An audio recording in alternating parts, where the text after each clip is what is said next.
Good evening, and thank you for enjoying it with a six-pack, the emergency Scotty six-pack, your only podcast on the internet for all things Wisconsin sports 6 days a week. I am your host, Kedrick Stumbris, and you can follow me on the website, formerly known as Twitter, at Kedrick Stumbris, and follow the podcast at Scotty Six-Pack for the latest updates in Wisconsin sports. While you are here on your podcast platform of choice, please subscribe, leave a review, 5 stars, kind comments. Really does help folks find the show. And you can also watch this on YouTube, youtube.com/@Scotty6pack.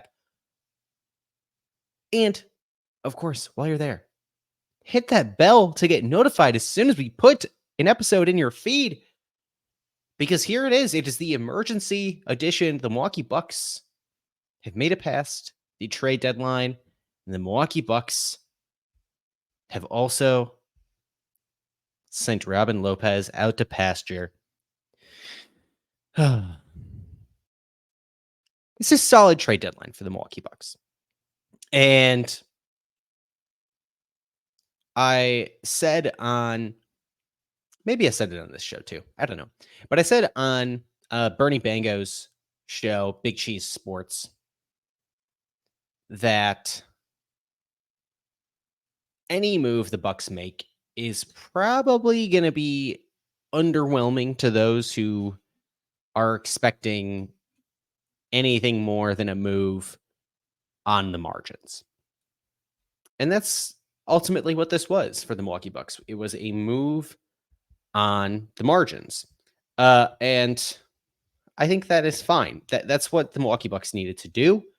That's what the Milwaukee Bucks had the resources to do, quite frankly. There was not much other than a marginal move that the Milwaukee Bucks were going to have the ability to make. And so the full trade is the Bucks sending backup point guard Cam Payne to the Philadelphia 76ers for Patrick Beverley. Patrick Beverley, coming from Philadelphia, is interesting. He has some history with Damian Lillard, and we'll get into that in just a minute. But I want to talk about the fit first and what I think about the trade itself. I think the fit is good. I think that the Bucks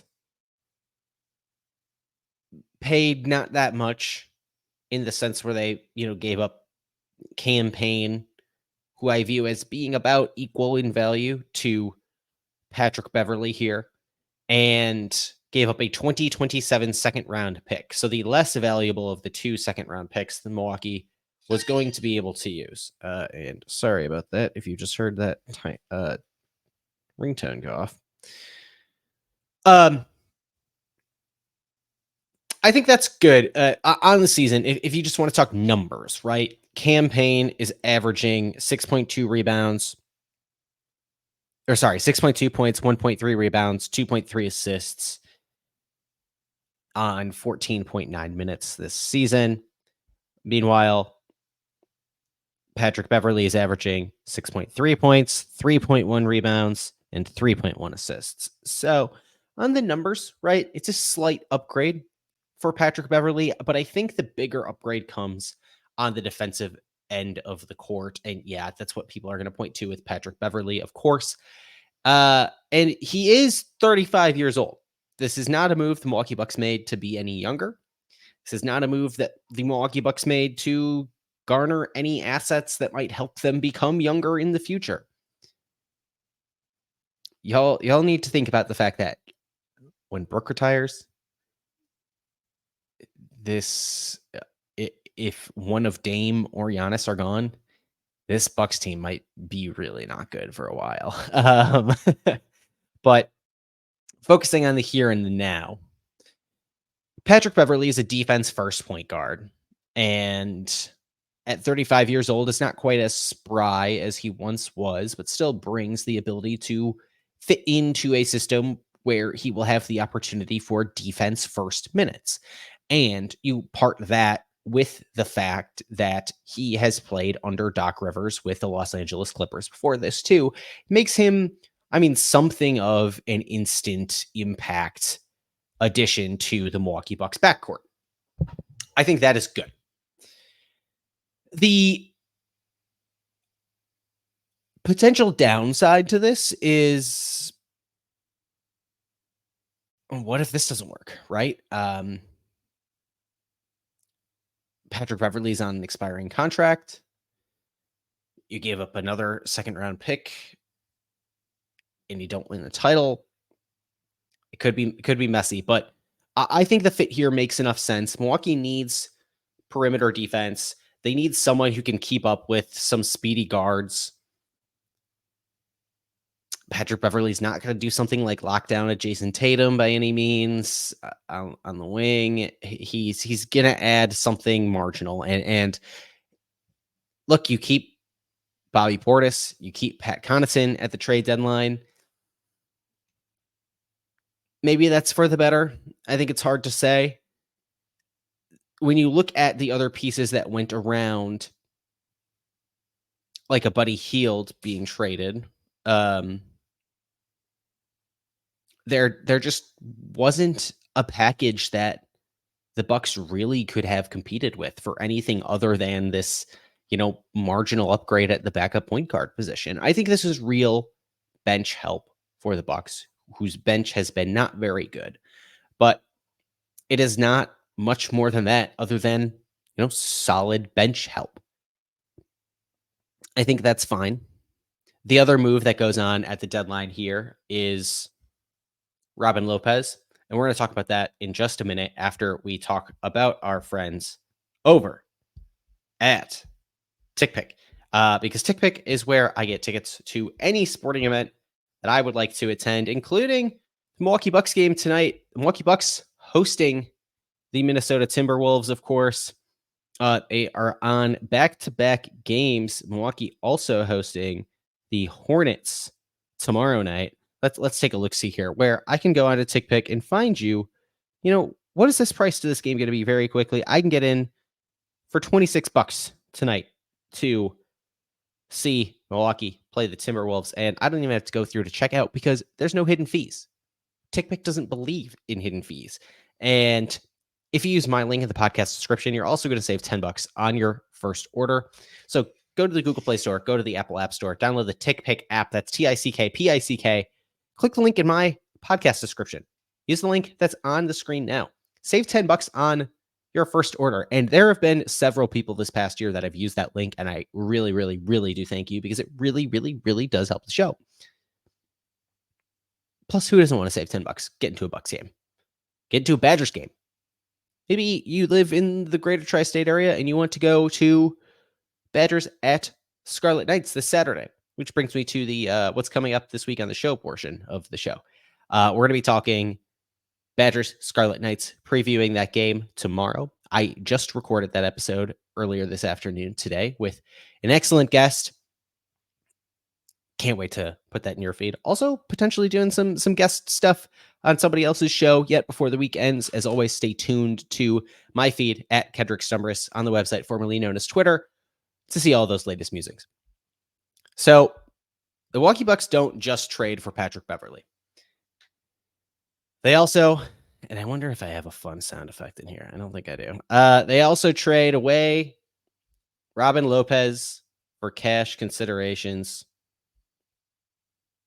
Goodbye, old friend. The old mascot hater. Hate to see you go, Rolo, but he got some extended run with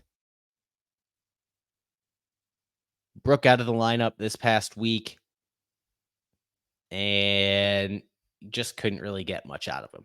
And so I think it is fine to see Robin Lopez go on his way.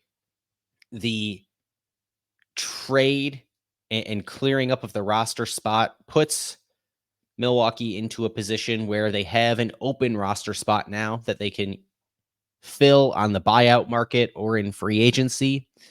They are still above the second luxury tax apron.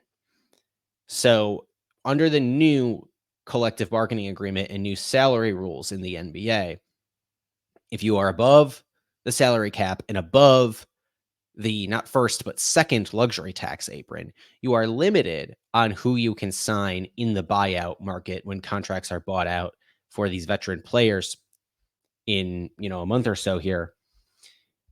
The Bucks are going to be unable to sign anybody who had been earning a salary of $12.4 million prior to being bought out. So that will limit their options a little bit on the buyout market, but the roster spot is there. There was some scuttlebutt. That's a good word. I'll use that one. There was some scuttlebutt on the internet earlier today that, does this Robin Lopez trade actually create